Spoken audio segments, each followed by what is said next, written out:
Hi, and welcome. You're listening to the X22 Report. My name is Dave, and this is episode 1894, and today's date is June 16th, 2019, and the title of the episode is The Economic Reset Plan is Working, Next Phase on Deck. So I have a question for you. Are we looking at the start of the next stock market crash? You can see that it has been a long upward run for stocks, but recently the market has started to topple. The big question is, how far will the market fall? And during this time, Noble Gold, they have been getting their clients to buy precious metals as a hedge against their pension funds losing massive chunks of their investments. If you're worried about another market crash, give them a call at 877-646-5347 and make sure you mention X22 Report or click the link below. Let's get into the economic collapse financial news. Now, I just wanted to wish all those fathers who are celebrating Father's Day happy Father's Day. Now, we understand that Trump is pushing the economic reset plan forward, and it is working. He's starting out with the trade deals. We know that this is the foundation to his economic reset plan. And we need to understand that the central bank system, it is completely imploding on itself. Remember, they have these boom and bust cycles, and it does not benefit the people. The currency continually declines in value, which means you need more of the same dollars to buy the same exact item. Does not benefit the people. And the debt levels, that does not benefit the people. Now, if we look at what is happening in the housing industry, we can see we have a huge problem.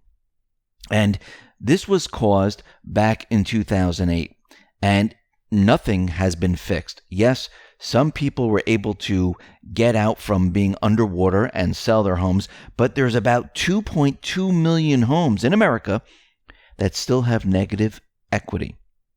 Now, we know that the home prices, they have increased, which actually threw a lot of people out of the market because the wages have not kept up with rising housing costs.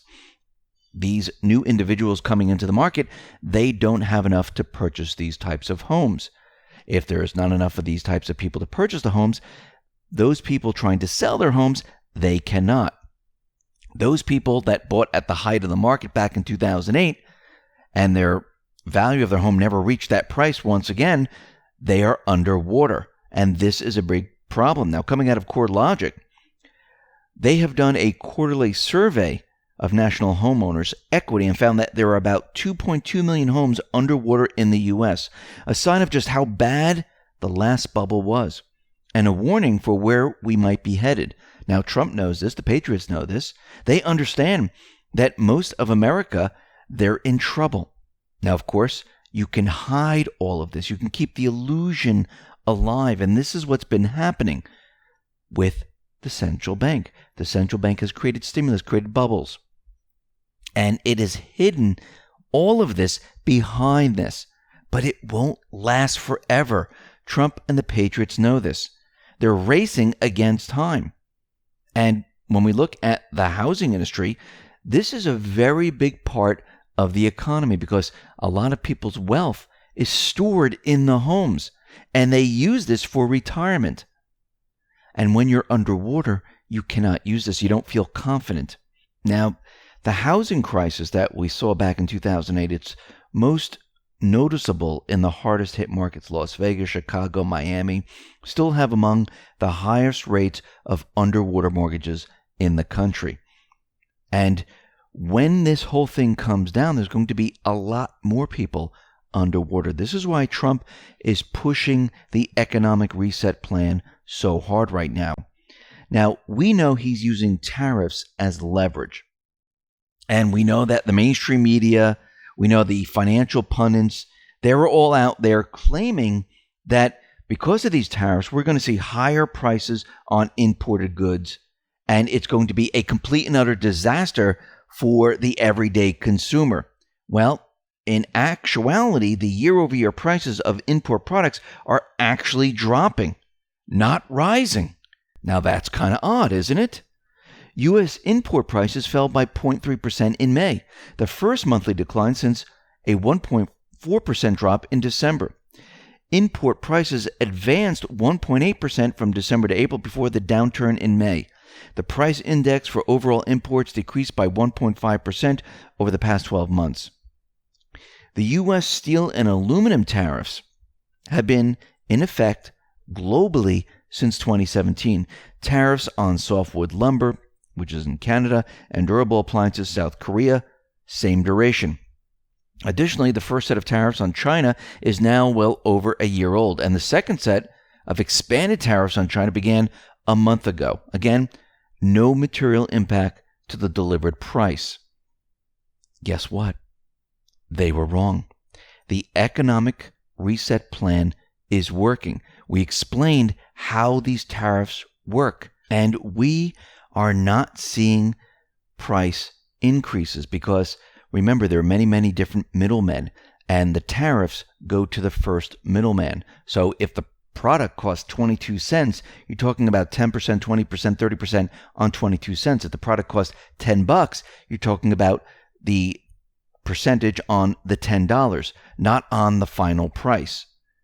And what are we seeing? We're seeing the middlemen absorb all this. The countries are paying for the tariffs.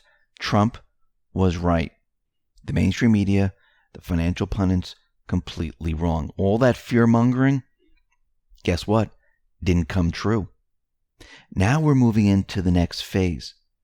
And this is going to be making trade deals with China and many other countries. Trump is going to continue this.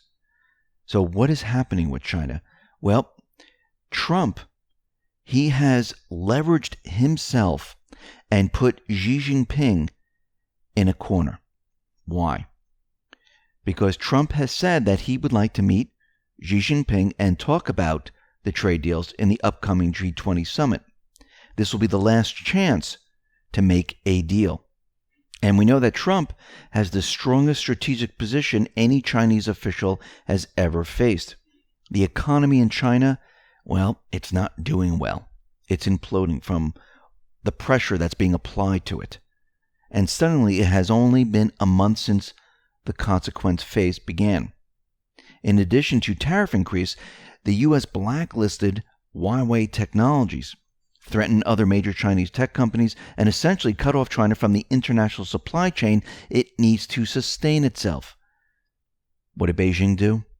Well, it responded by drawing up a list of unreliable entities and making threats against any enterprise that would walk away from business engagement with China. China does not believe in concession from current position within any terms. In advance of the G20 summit in Japan, Trump positioned Xi in a lose-lose dynamic. And this is all part of the plan to force China into making this deal. Now, I think a lot of the deal, the framework, is already completed. And we can see that there are certain individuals within the Chinese government, just like in the United States government, that don't want this to happen. Remember, each country has a deep state faction within the country, and I believe there are certain individuals that do not want this to happen. Now, Bloomberg kind of explains all of this, and it's quite remarkable. By now, Xi Jinping is used to Trump's tariff threats, but the U.S. president's latest ultimatum is personal, and the Chinese leader's response could have a far-reaching consequence for his political future. Trump said he could impose tariffs much higher than 25% on $300 billion in Chinese goods if Xi doesn't meet with him at the upcoming group of G20 summit in Japan. Now, China's foreign ministry, which usually refuses to provide details of meetings until the very last minute, declined to say whether the meeting would take place. The brinksmanship puts Xi, China's strongest leader in decades, in perhaps the toughest spot of his 6-year presidency. If Xi caves to Trump's threats, he risks looking weak at home. If he declines the meeting, he must accept the economic costs that come with Trump's possibly extending the trade conflict through the 2020 presidential election. Zhang Yan, an associate professor of Peking University, said, "Whether they meet or not, none of the possible scenarios are good for President Xi or the economy in the long run." Trump has boxed in China, boxed in the deep state. And now China is in a lose-lose situation. And China never faces a lose-lose situation. Trump strategically outmaneuvered them because he understands that the trade deals that were put into effect and the trade deals the deep state, the central banks have implemented in the past, they were not going to be good for the people of the United States. Actually, not even good for China itself moving forward. Trump understands that the world is about to change. I think Xi understands the world is about to change. Putin understands the world is about to change. And they have to change the trade dynamic around the world. Remember, what we were really witnessing before was the central bank globalists. They were putting forth their trade system for a one world government. Now Trump, he's reversing all of this. Reversing it very, very quickly. He has to.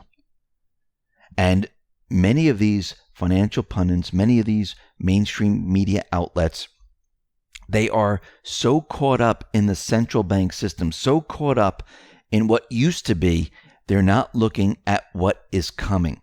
What is coming is an economic trade reset. What is coming is an economic reset of the currency. What is coming is the destruction of the central bank system. Remember, we've been in a central bank system for a very, very long time. We've been brainwashed into thinking this is how an economic system operates.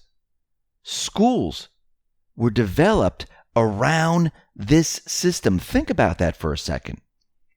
Everything is about to change. And everything you knew about debt, everything you knew about the way the system was supposed to be, well, that's all going to completely change.